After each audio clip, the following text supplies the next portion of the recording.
April 8, 1943, 27,000 feet above the gray spring clouds of northern France, laughter drifted through an oxygen mask.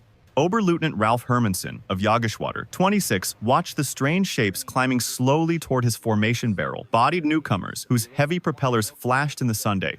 Flying milk bottles, he radioed, amused by the awkward silhouettes of the American P-47 Thunderbolts, making their first combat appearance over occupied Europe. To the veterans of the Luftwaffe, the massive Republic fighters looked absurd, too large, too slow, too clumsy to threaten Germany's sleek Focke-Wulfs and Messerschmitts. What none of them realized, in that crystalline morning air, was that they were witnessing the arrival of a machine that would rewrite the logic of aerial war. In less than 2 years, the laughter would vanish, replaced by the dull terror of 8 synchronized Browning, 50 caliber guns. The P-47 Thunderbolt would become the heaviest single-engine fighter of the war, the embodiment of American industrial power and battlefield pragmatism, a weapon built not for elegance but for endurance, firepower, and domination of the high sky. This is the story of how mockery turned to fear, how industry defeated experience, and how a flying milk bottle became the hammer that shattered the Luftwaffe. The Republic P-47 Thunderbolt was born not from elegance, but from panic. In June 1940, as German fighters swept through France, Alexander Kartveli Republic Aviation's Georgian-born chief designer received an urgent directive from the U.S. Army Air Corps: build a high-altitude interceptor capable of matching the Luftwaffe's best. What emerged on his drawing board was a behemoth that defied every convention of fighter design. It will be a dinosaur, Kartveli admitted, but a dinosaur with good proportions. The prototype XP-47B first flew on May 6, 1941. At nearly 10,000 pounds empty, it outweighed most bombers of the previous war. A labyrinth of ducts snaked through its fuselage, feeding the massive turbo supercharger that would allow its 18-cylinder Pratt & Whitney R-2800 Double Wasp engine to breathe at 30,000 feet. The aircraft's appearance stunned test pilots. "Does this thing even fly?" one asked. It did, and at altitude it was unstoppable. Where German engines gasped for oxygen, the Double Wasp delivered sea-level power in the stratosphere, turning weight into an advantage and drag into armor. The Thunderbolt's road to combat, however, was paved with tragedy. At Bridgeport, Connecticut, the 56th Fighter Group under Major Hubert Hub Zemke lost 18 pilots and 41 aircraft to training accidents between September 1942 and January 1943. The P-47 ground-looped on takeoff, torque-rolled without warning, and dived with such enthusiasm that its controls locked under compressibility, an aerodynamic phenomenon few pilots yet understood. "The Jug kills more Americans in training than Germans ever will," one mechanic muttered. Yet those who mastered it discovered a revelation. Lieutenant Robert Johnson remembered his first flight. "It was like strapping yourself to a locomotive. The power was unbelievable. You didn't fly it, you aimed it." When the 4th and 56th Fighter Groups entered combat in April 1943, their reputation plummeted as quickly as their aircraft. German aces of Jagdschwader 26 derided the Thunderbolt as a lumbering target. "It turns like a freight train and climbs like a pregnant cow," scoffed Josef Pips Priller. The statistics supported the insult: 14 American losses for only 3 confirmed kills in their first month. Even the RAF, watching from sleek Spitfires, suggested the Americans reconsider their choice of mount. But beneath the ridicule, something extraordinary was happening. Pilots returning from missions brought home aircraft perforated by cannon fire, oil-soaked, riddled with holes yet still flying. The big radial engine, lacking fragile coolant lines, shrugged off punishment that would have destroyed a liquid-cooled fighter. Zemke began to see the machine's true nature. Don't turn with them. Don't climb with them at low altitude. Use your weight, your power, your guns. Thus was born the Thunderbolt doctrine, boom and zoom warfare, built on momentum, altitude, and devastating bursts from 8 50 caliber Brownings. What began as a design experiment became a philosophy: survive the first mistake, strike from advantage, and let brute force decide what finesse could not. The flying milk bottle was about to prove that in an industrial war, mass and math could kill just as surely as artistry. The turning point came on June 26, 1943, high above Le Touquet, France. Second, Lieutenant Robert S. Johnson of the 61st Fighter Squadron found himself trapped inside a burning P-47, his canopy jammed by cannon shrapnel, his face bleeding from fragments of glass and steel. For the Luftwaffe pilots diving upon him, it was an easy kill. The crippled Thunderbolt shuddered under more than 200 impacts from 420mm cannon and twin machine guns, yet somehow it refused to die. Johnson coaxed the dying engine toward the English coast, smoke trailing behind like a funeral banner. Then, impossibly, a lone Focke-Wulf 190 appeared, riddling the battered jug with the last of its ammunition before pulling alongside. Through the cracked canopy, Johnson saw the German pilot's disbelief. The enemy saluted and broke away. Against every law of aerodynamics and luck, the P-47 limped home. Its crew chief stopped counting bullet holes at 200. That single flight transformed ridicule into respect. In the following months, the Thunderbolt's reputation hardened. Major Zemke's men learned to exploit the fighter's immense weight and energy. Instead of turning duels, they attacked from the heights boom and zoom, diving at nearly 550 miles per hour, firing short, lethal bursts, then climbing away before the enemy could react. Hit once, climb, and come again, Zemke drilled. In a dive, no German aircraft could follow. In a climb, the P-47's turbo, supercharged Double Wasp, pulled it clear of pursuit. What had been a liability became the core of an American doctrine: control the vertical, own the fight. The lesson reached full expression on August 17, 1943. During the twin raids on Schweinfurt and Regensburg, the deepest daylight strike yet attempted. Over the French countryside, Major David Schilling led his squadron of Thunderbolts into a formation of twin-engine Messerschmitt 110 seconds, preparing to attack the B-17 bombers. They came down like hammers from heaven, recalled a surviving German gunner. We hit one and it didn't even flinch. Then it fired. The aircraft ahead of us became nothing, just fragments in the air. In less than a minute, 18 German fighters were gone. The devastation was mathematical. 8 Browning, 50 caliber guns, each firing at 750 rounds per minute, delivered 3,400 bullets in a single engagement over 6,000 rounds per minute of combined firepower. At convergence range, the bullets formed a 6-foot sphere of destruction. Anything entering that space simply ceased to exist. German pilots, who once mocked the flying milk bottle, now called it der Donnerschlag, the thunderclap. By autumn 1943, Luftwaffe intelligence began to whisper the unthinkable. The P-47 was superior above 25,000 feet. When Colonel Hans Philipp, one of Germany's most decorated aces with 206 victories, attempted to intercept a bomber stream near Bremen on October 8th, his FW-190 gasped for oxygen at altitude. P-47 seconds of the 56th Fighter Group struck from 32,000 feet. Robert Johnson fired a single deflection burst. Phillips' aircraft exploded in midair. The laughter of spring was gone. From that summer onward, the sound of 8 Brownings echoing through the thin stratosphere became the new law of the European sky. By early 1944, the Thunderbolt had evolved into a predator. The arrival of the P-47 D-22 with its immense Hamilton Standard paddle blade propeller transformed the aircraft's behavior.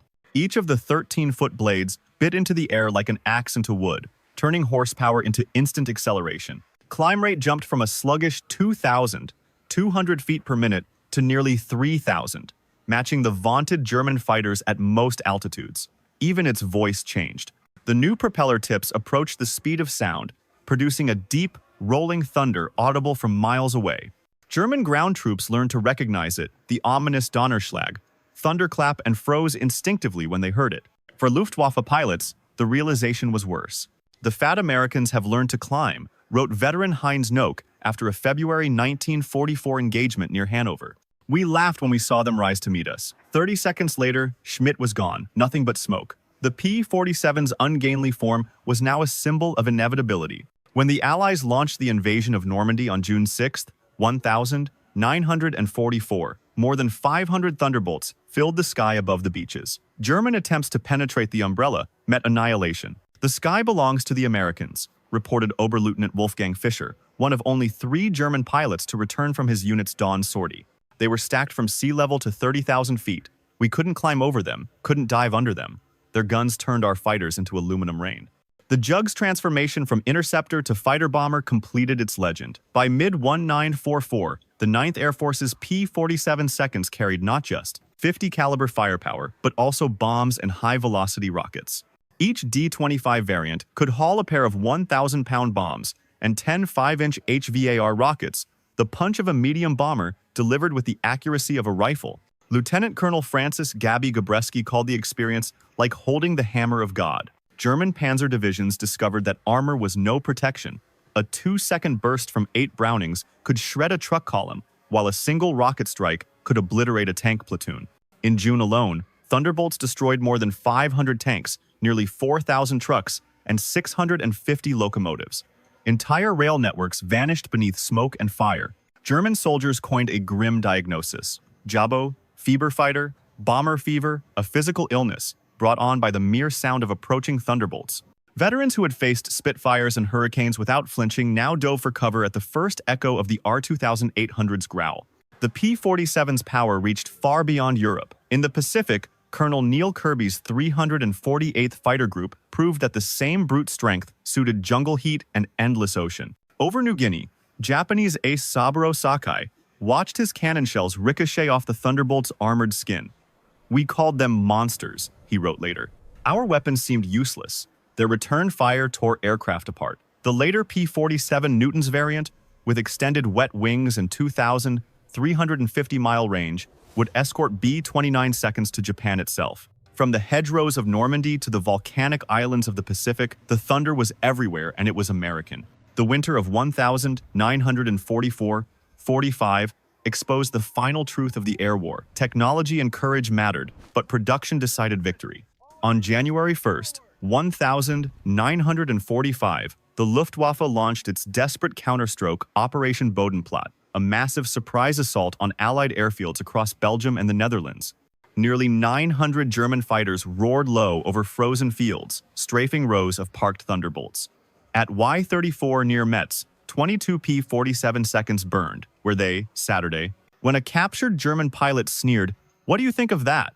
Major George Brooking pointed toward the horizon where replacement aircraft were already arriving.